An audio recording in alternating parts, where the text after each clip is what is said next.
Hallo und herzlich willkommen im Lesesaal 1 zur vorletzten Lesung für diese Buchmesse in diesem Lesesaal und zur letzten Lesung mit mir. Aber ich freue mich besonders auf unseren heutigen Gast. Es ist nämlich Aaronovitch aus England. Und ursprünglich war geplant, dass er aus diesem neuen Buch vorliest, das ja auch im DTV stattfindet. Er hat aber schon angekündigt, dass er was anderes mitgebracht hat, weil es besser in unser 10-Minuten-Zeitfenster reinpasst. Wie dem auch sei, now let's switch to English and welcome Aaronovitch. Hello. Hello. Would you start with a story or first talk I will about the books, or I will introduce the story and yes, get it out of the way. So this is, in fact, let me just get it up so I can read it. I'm actually reading from a book called What Abigail Did That Summer, which will be published in German later this year. And I'm doing that because it's a much better story than this, the right length, basically. I want it over 10 minutes. And I'll just set the scene. Abigail Kamara, who's Peter's cousin, has been investigating some mysterious disappearances, with the aid of some talking foxes. You're just going to have to go with me with the talking foxes. And what happens is during the investigation, there's a pause, and she wants to know why the foxes can talk. And instead, Indigo, who is the fox she is talking to, tells her what happened to the foxes, why foxes couldn't talk, and now they can talk. It's complicated, and I will let Indigo explain it. In the beginning, says Indigo, everything could talk. The trees could talk, the dog could talk, the rabbit and the cat, the sky and the river, all could talk. Now, some of these things didn't like to talk. The clouds and the rain and the rivers and the sea all felt that talking was a waste of time and distracted them from their work. What was their work? I ask. Not important, says Indigo, and continues with the story. Some of the things, like the rocks and the mountains and the trees, were indifferent to speech. Yes, it was nice to speak to your neighbors or to hear news and gossip, but was it really important or even necessary? Our lives are quite full enough, they said. Some, like the cat and the raven, liked to talk, but only because then they could say cruel things and make others unhappy. Dog and pig liked to talk because then they could boast about how good and clever they were. But of all the things that liked to talk, there were two that loved to talk above all things, the fox and the man. These two would talk all day and all night about the sun and the stars and the way the wind sang through the branches of the trees. They talked so much that sometimes they would forget to eat or sleep, and the other things in the world started to hide when they heard them coming, which they could from quite a long way off. You've got to understand that in the way back then, man was different. He had fur and claws and proper teeth and a real tail that was just as bushy and luxurious as anything could want. But because they loved to talk to each other, the fox and the man never learnt that trouble was brewing with the other things until it was too late. You see, the problem was that if you can talk to someone, you can argue with them. And if you can argue, you can get angry. And if you can get angry, you can start fighting. Soon, everything was fighting everything else, and nobody had time for eating or mating or cheese puffs or any of the great good things in life. Then the cat, who loves to sleep above all things, persuaded everyone to stop fighting and convened a grand parliament of everything to discuss a solution. So talking is good for something, I say. Shush, says Indigo. So they discussed the problem for so long that the sun went off to have sleep 3 times, and still they were talking. How can we abandon talking, said the path through the forest. It is the one attribute that unifies us all. The mountain is not like the sky, the dog is not like the fish, the sun is not like the moon, but we all share our thoughts. But all you ever do is complain that we are walking on you, said the bear. I, for one, said the cow, am tired of hearing your thoughts on the subject. And so everything in the world argued amongst themselves, all except the man and the fox, who were over the horizon and practicing their sniggering, which they had just invented. Finally, As the sun rose from her fourth nap since the parliament began, the fox and the man wandered up and asked what was going on. The cat and the path through the forest told them the purpose of the parliament, and they laughed and sniggered and guffawed, another new invention of theirs, until they realized that everybody else was serious. But you can't be serious, said the man. But we are, said the cat. And what's more, we have reached a consensus. For the sake of peace, we have decided to give up talking. Fine, said the man. You chaps give up talking if that's what you want, but Fox and I will carry on if it's all the same to you. Right, Fox? But Fox was troubled, because much as she liked man, she also had many other friends as well. She particularly loved the soft earth and the bright moon, and she knew if she kept talking, and they did not, they would grow estranged. I will give up talking, she said, if that is the consensus. But the man refused, for even then man thought himself more important than all the other things of the world, and he glowered at the fox for not siding with him. The Parliament of Everything wishes this change, said the moon, who was pro tem Speaker of the Parliament, and what the Parliament decides applies to all things.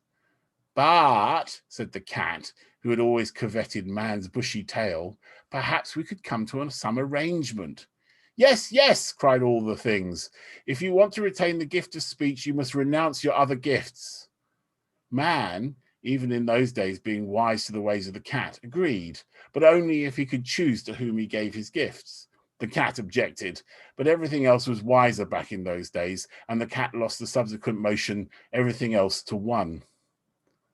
I give my thick fur coat to the ape and its cousins, said the man, and so he lost his fur, save for patches here and there to remind him of his loss. He gave his long claws to the dog, who even now never retracts them in his honor, his teeth to the bear, and to spite the cat, his beautiful bushy tail to the squirrel. For this insult I will enslave you and all your children, said the cat, but those were its last words.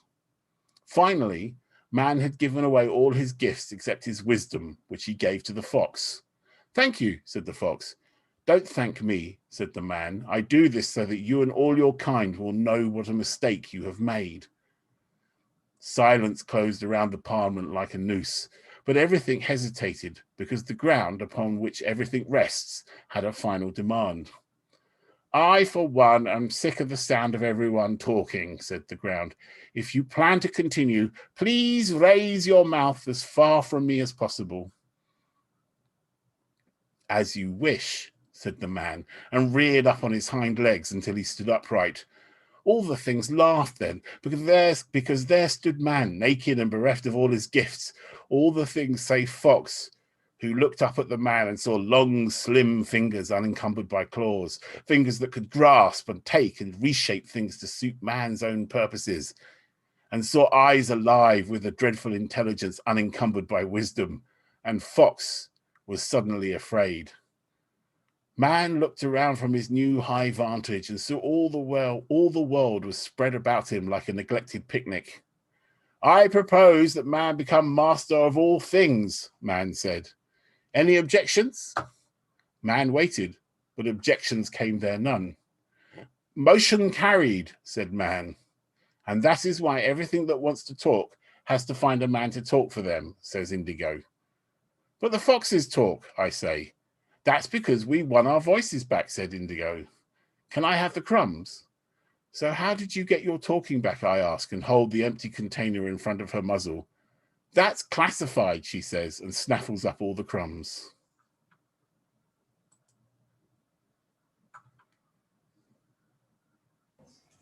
Thank you. You're welcome. Yeah, beautiful story.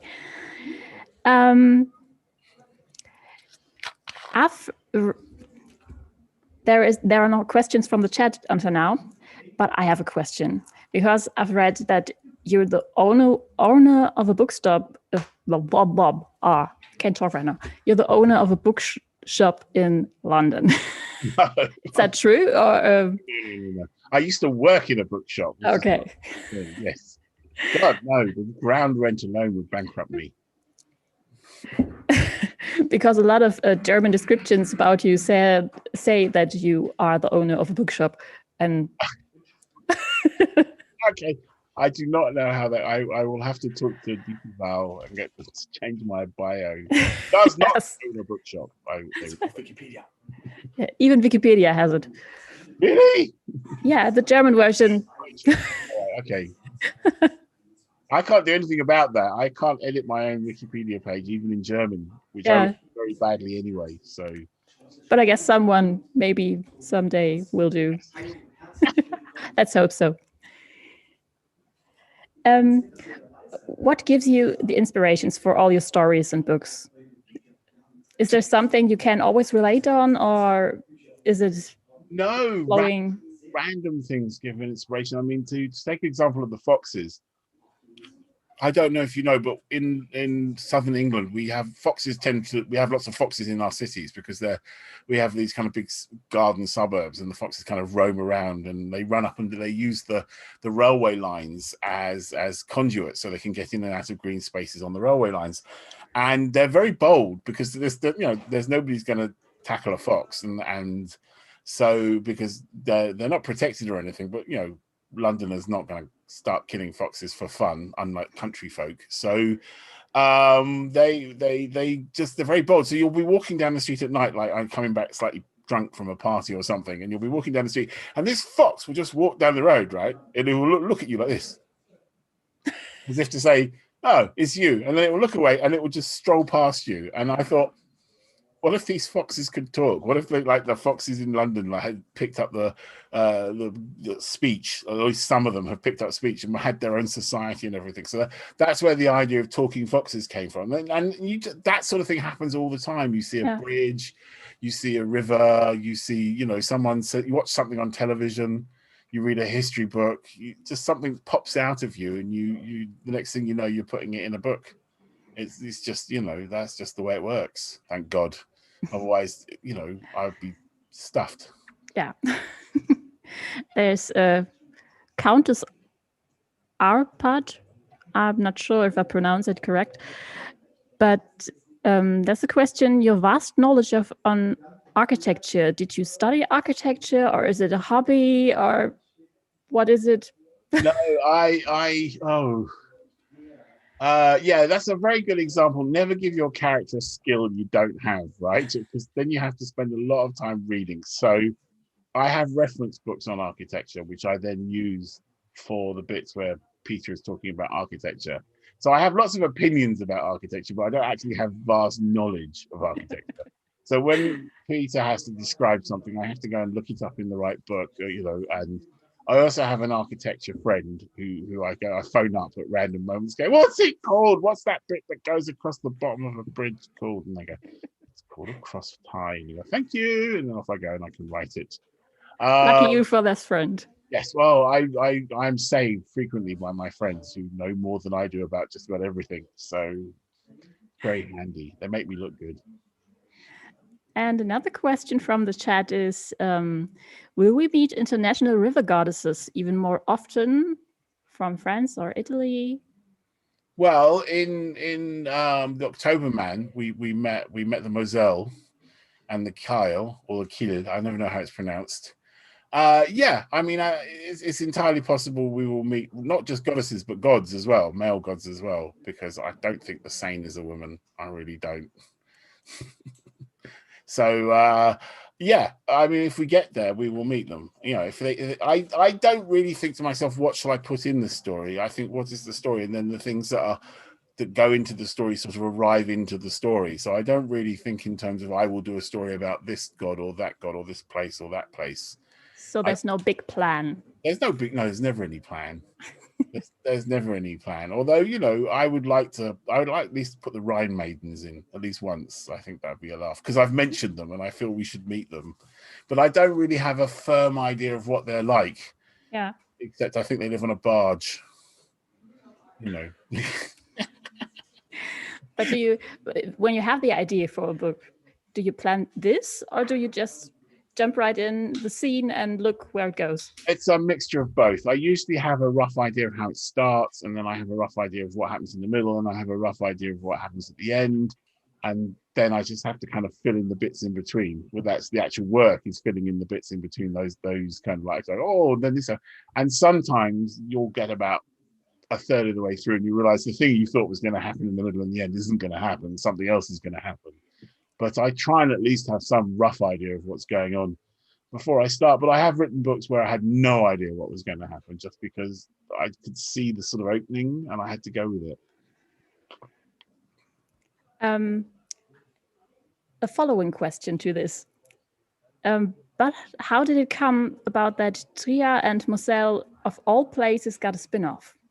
Oh, that's very easy. I wanted to do a German story, and I was asked my German publishers. I said, "What's very distinctive?" Well, I actually asked Twitter because I got a lot of followers on Twitter. I asked my followers and my publisher, "What's very distinctively autumnal about Germany?"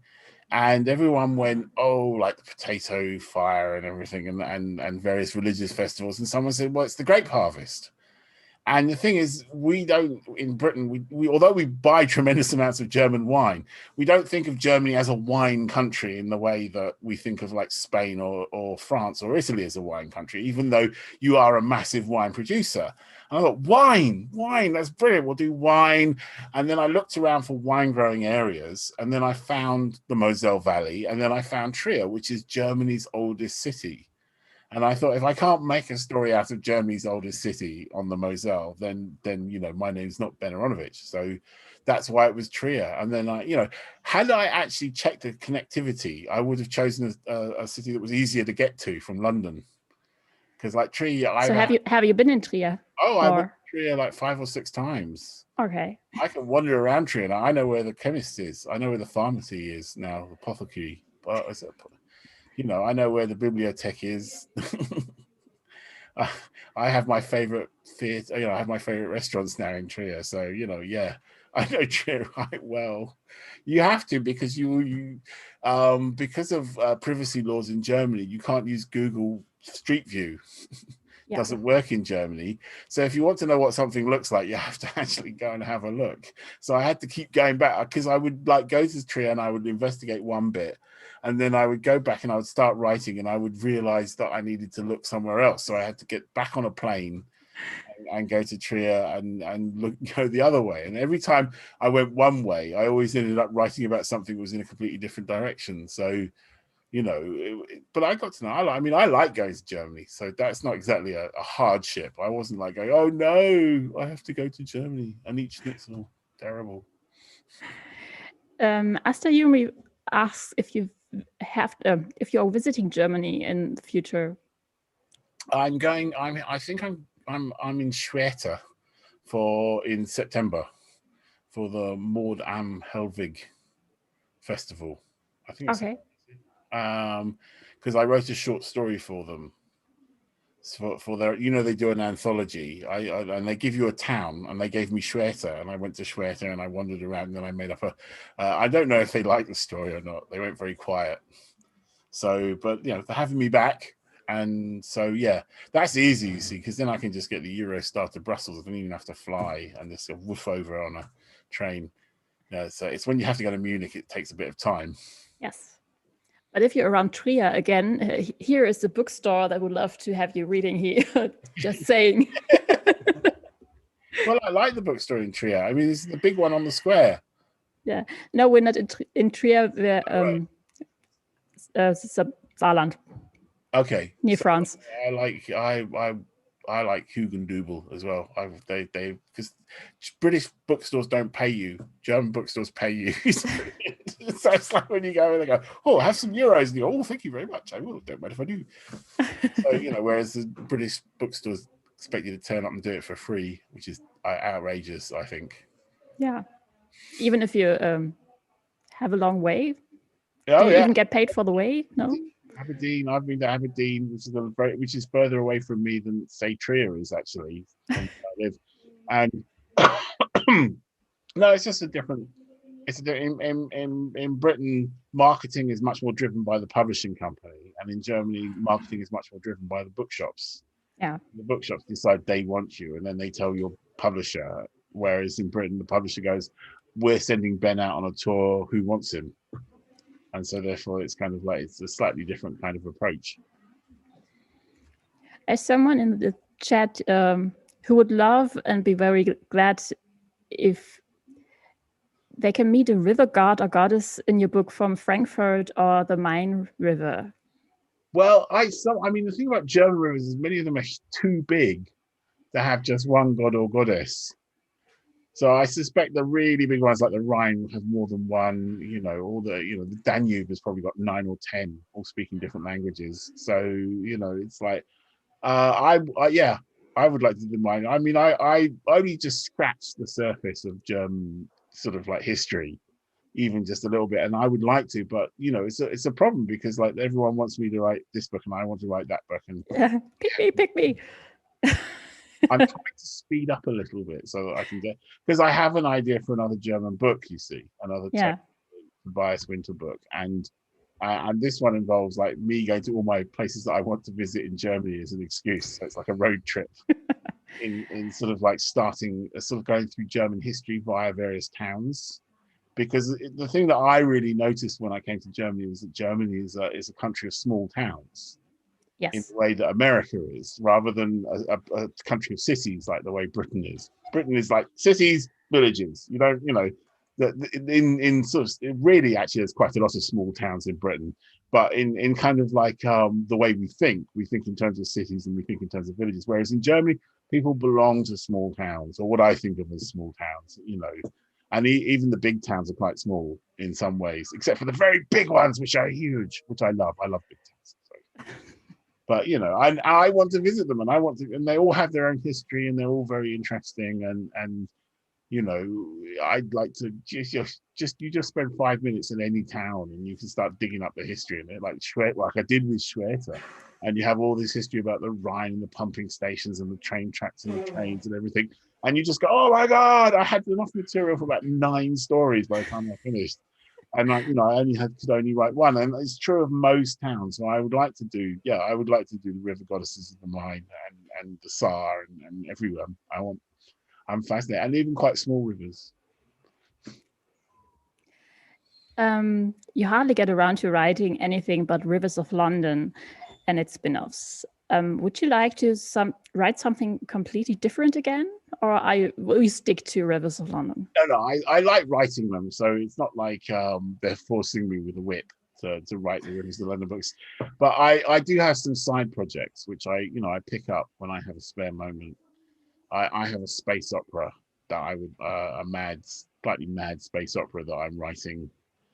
And I have a slightly mad fantasy novel that I'm writing. It's like, to just keep me sane, because every so often you think, I just want to write something with a spaceship in it. So I write that, and kind of drains my kind of desire to have spaceships. And then, I want to write something with a sword. And, I write a bit of fantasy, and I've got quite a lot of them. So at some point, these will I will end up with some books. And they're very keen. I mean, my publishers are quite keen to publish them. So it's not like they're going, no, we don't want it. They're just, I'm just not a very fast writer. And so therefore I have to, and also I have to be very careful. I get distracted very easily. So I have to make sure I focus on the thing I'm supposed to be doing. Or I go, oh, shiny, like that. Shiny squirrel. Squirrel, yes. Squirrel. Sandra asks, how did you get up ending writing episodes for Doctor Who? I went and asked for a job. I mean, this is a long time ago. This is like 1986, 1987. Yeah. And I was young and stupid. And when you're young and stupid, you don't think anything's impossible. So you just do it. No one's told you this is not the way to do something. So I just wrote to the script editor of a different show. I wrote something that was kind of like similar to the thing that she was writing, and I sent it to her, and she liked the script, so she had me in for a conversation, and she said, what do you like? And I say, well, I like cop shows and science fiction, and at the time that was basically Doctor Who was the only science fiction on the BBC, and a cop show called Rockcliffe's Babies, which didn't go to another series. Otherwise I would have written for that as well. And I wrote 2 scripts for the script editors of that. They read them, they liked them, and then I found myself, and that's how I ended up writing for Doctor Who. Do you still write for anything on TV or just books? I would like to write for TV, but TV's, there's a lot of politics in TV. I mean, there's small p politics in TV, and I'm not very good at it. I'm really bad at kind of like keeping my mouth shut when I should keep my mouth shut. So I generally, I mean, one day I may write for TV. I mean, I've given up the idea of writing for TV, but if we make a TV series, I'll probably end up writing some of that. So I've sort of been dragged back into it against my kind of, not against my will exactly, but Is it planned to make a TV series? People are talking about it, but TV series, I mean, especially Rivers of London, is such an expensive show that It would be gorgeous. Yes, but it's expensive. I mean, it's just really expensive show to make, which means it has to be made with American money. It has to be a co-production, and so therefore it gets really complicated about. So, hello, Netflix. Yes. Information, please do a TV series. Thank you. I'm hoping the success of Bridgerton will mean that they will. Okay. The chat seems not to have any further questions. How dare you? Get out there and ask questions. Yeah, ask questions. I've seen on your website that you do songs. Do you sing, or do you just like the idea of writing lyrics? No, performance-wise. What you've just seen me do reading that book was about as far as I'm willing to go for a performance. Okay, I will talk to people. I will occasionally read an extract of my book. With singing, no, I think I hoped a little bit that you would sing a song for us now, but nope. My contract must not be forced to sing songs. Countess Arpad asks, do you live in London or in a village? No, I live in London. It would have to be the end of the world for me to live in a village. It would literally have to be nowhere else in the world to live except for the village, and then I would live in the village. Because even if I couldn't live in London, I'd just move to Berlin or Paris or Mumbai. It would have to, New York. So real big cities. Oh yeah, Frankfurt. Frankfurt's, yeah. Mannheim is about as small as I'm willing to get.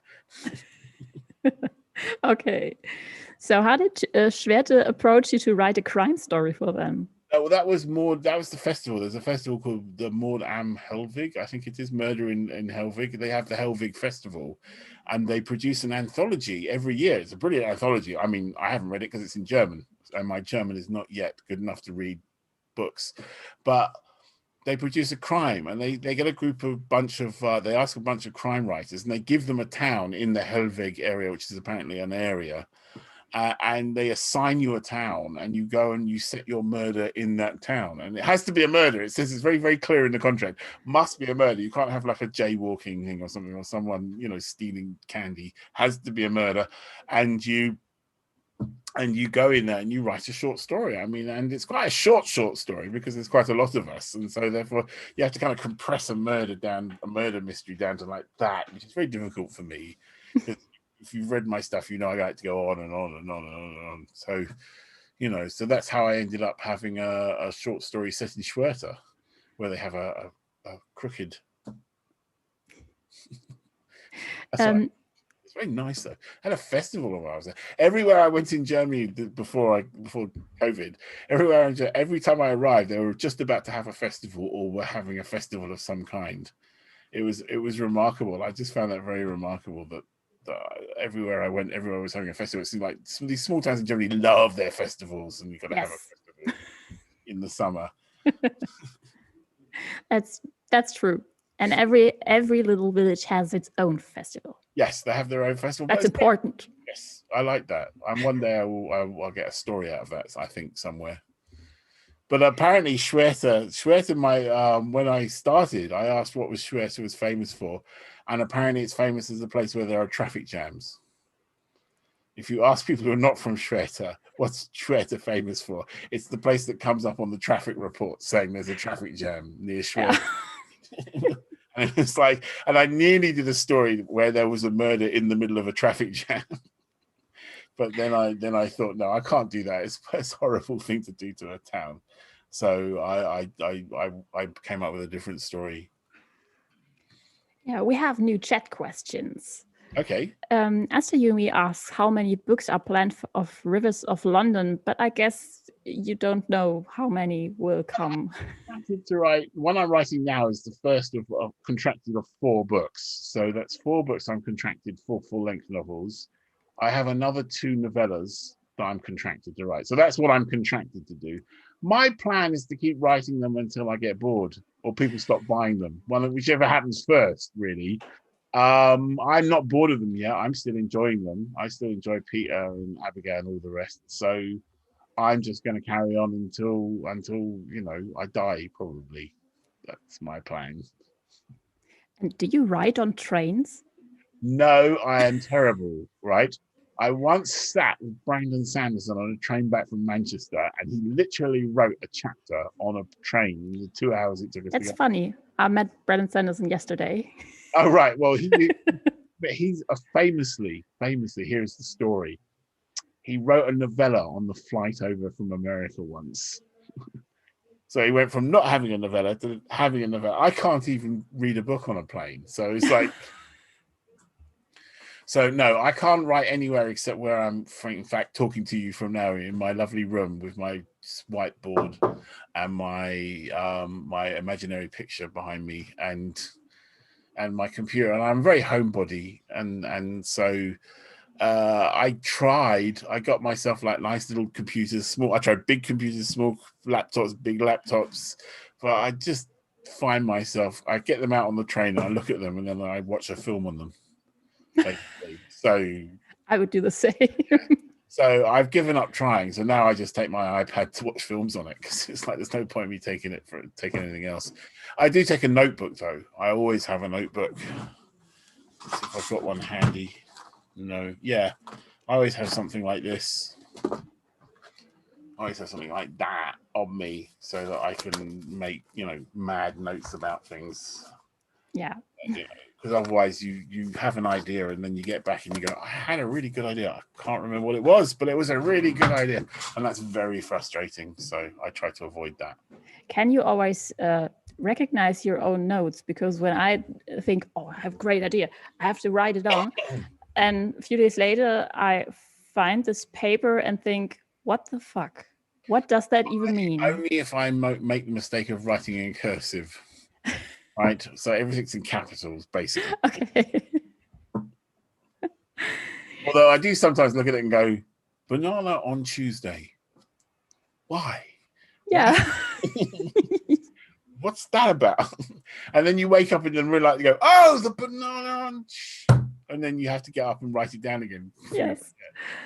As you're from the UK, have you ever been tempted to write in the worlds of Game Workshop or Warhammer? Well, when I was broke, very, very broke and desperate.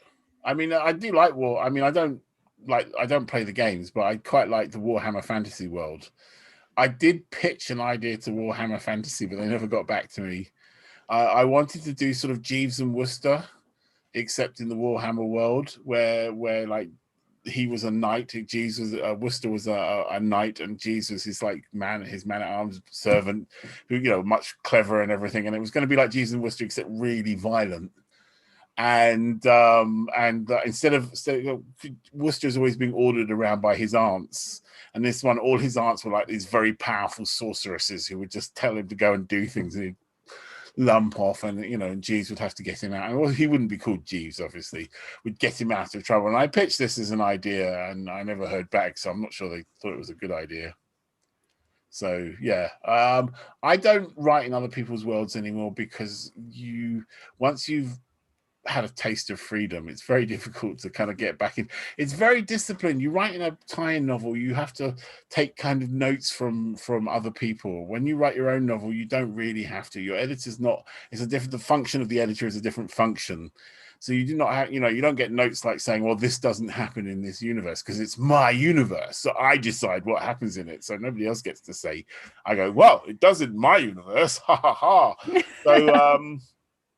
So it's very hard to get back into, especially when you're a slow writer. I have a friend called James Swallow. He still does tie-in work because he loves writing for things like that.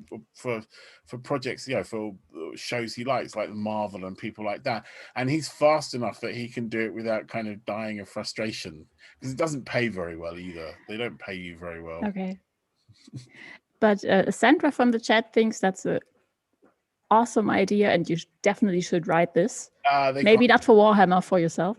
They can't afford me. And Giga Toretto, that was wrong, but you know who's meant. He said that it sounds like a classic case of, remember that guy who pitched the story a long time ago? Yeah, I think he's famous now. Well, to be fair, they get like a million pitches, so why should they have picked that one up? There's no reason for them to have picked that up, Yeah, this is a cool question, I think. Did you contact actual police officers to get background information on police work? Not for the first book, because I didn't have time, and I was writing it while I was doing my full-time job. And when you're not famous, if you haven't had a book on it, it's very hard to get information. I did phone up the PR department of the Metropolitan Police and ask them questions like, "Does this happen?" They go, "Yes." And they were like, I think they got a bit fed up after a while, because there'd be like a major explosion somewhere, and I'd be phoning up and going, "Yes, but what about and something?" And so the first one is not as accurate. The books get more accurate as I got more contacts in the police, because after that book, people from the police or ex-police officers would contact me and say, "Oh no, you got that wrong." And I go, "Well, ha!" See, I always do this. If someone emails me or texts me or emails me and goes, "You got this wrong," I frequently go, "Aha, you are now my expert on this subject." And if they don't run away, I've got them for life. So you often ask readers on Twitter for help. Is it always helpful, or is it exhausting if 100 people suggest different names, for example? Well, it is funny when they argue with each other. You ask, you say, "What happens here?" And like someone says, "Well, this happens," and someone goes, "No, it doesn't. This happens." So you have to sit back. You have to filter it a bit. I tend to ask Twitter for kind of trivial things. Like the last thing I asked was, how long did it take to get from to Manchester in the 1980s on a train, right? Because it's not a very important thing. It's for one line, right? But I thought I like to get these things right, and people on Twitter like to be asked. They like to they like to show their knowledge. And it's very useful for local knowledge. So, for example, when I'm looking for realistic German names for my German books, right, I can go on Twitter and I can ask my German followers, "Is this a good name? Does this sound right?" And so I don't end up with like everyone being called Hans or Fritz, right? Lost. Unless, of course, right, well, one case someone said, "Well, actually, Fritz is quite a good name for this guy. He's like right generation." I can't call him Fritz. Everyone will think that I just called him Fritz because he's German. And, you actually run into that problem quite a lot. So you actually try not to do a stereotype name. It's one of those things that you have to, it's a balancing act. But, yeah, so it's very useful for or if you need to know, like, do they say a particular phrase, especially for the German stuff? Do they say a particular phrase? Do they celebrate a particular thing in a particular town? That's very useful. And then the same thing is true of for example, weather conditions in Wisconsin in the winter, right? That's I could look up the stuff, but it's just so much easier just to get someone who's driving along in the snow. Yes. Tweets me back and tells me exactly what it's like to drive along in the snow in Wisconsin in the winter. That's just more, and it's authentic, and it goes into the book, and then it just feels better for the feedback. So yeah, I love Twitter for that. I do have other sources of information, though. I just hasten to say that. So what is your favorite fantasy book of all time? Oh, God. Well, I'm a massive Pratchett fan, so we're going to put Pratchett to one side because that's just too obvious. Oh, favorite fantasy book. And we'll put Lord of the Rings to one side too, because that's too obvious as well. God.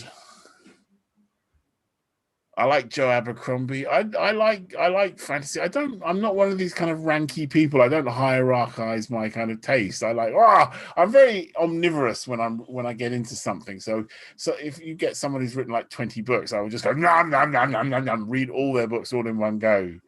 And usually I get indigestion at some point. Oh God, I think I should have a gap between this and the next one.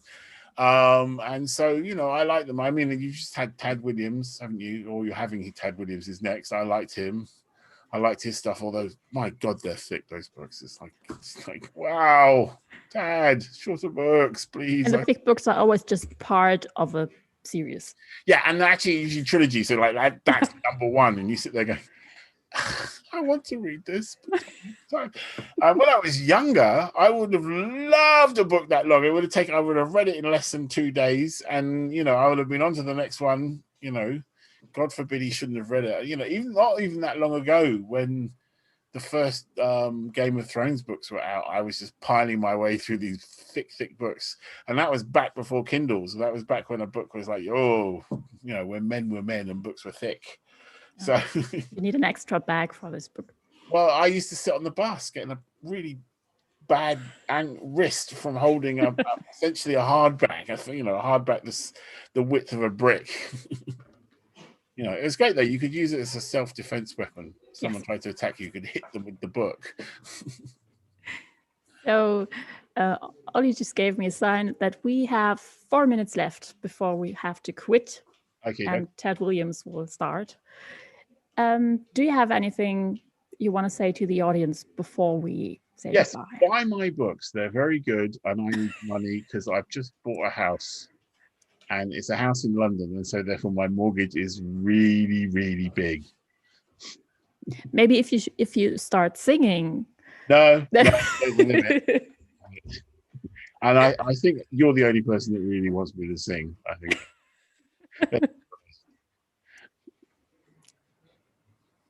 How was that? 2 minutes? No, 2 persons who would want to hear you. I was going, no, not you. All right. Thank you very much, Ben. Thank you very much. It was a pleasure to have you here. And I wish you a gorgeous rest of the day, rest of the week. Yes. And hope to see you again one day. I look forward to returning to Germany as soon as I can get there, basically. When you're around the Saar area, call us. I will call you when I get to the Saar area. Okay. Thank you very much.